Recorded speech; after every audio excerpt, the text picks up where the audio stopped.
Alright guys, we're back at the workbench here, and I've got the interior put aside for now.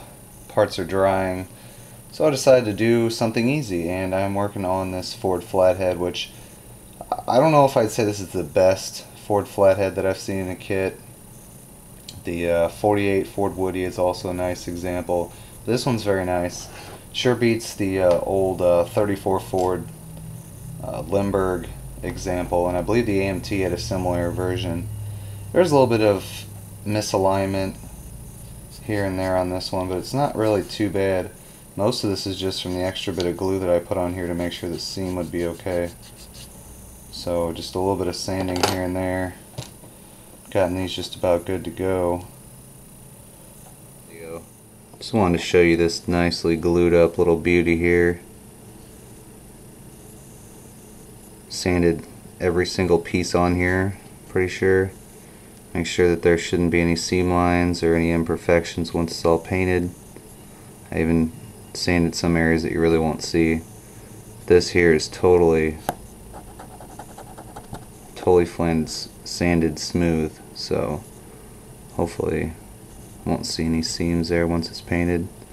Everything assembled nicely, a little bit of sanding on the mating surfaces to line everything up, and looks great. It's been 24 hours since I left off, and here's the progress.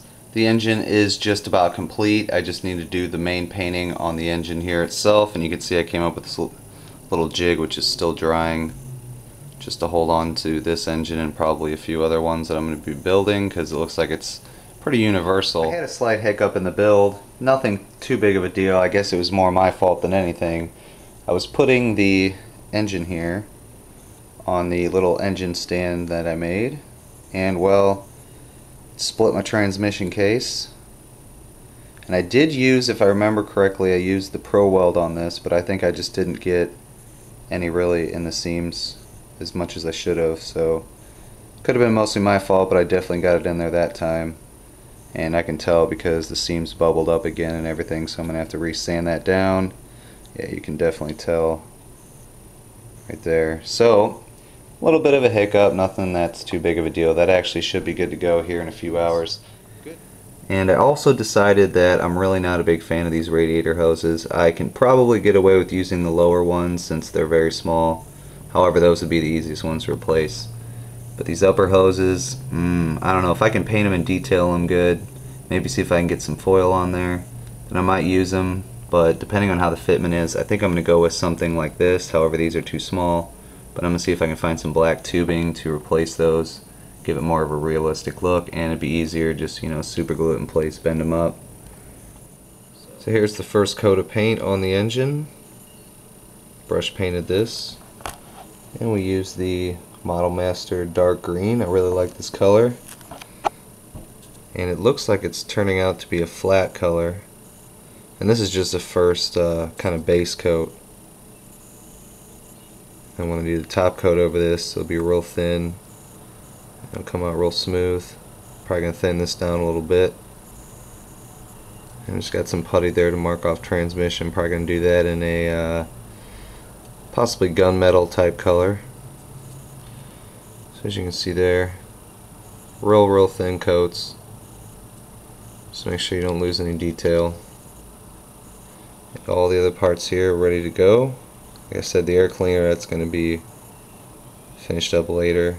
That's not really a big deal. It won't take long to do that. Everything else, as you can see, got our fan belt assembly. It's all dry, ready to go.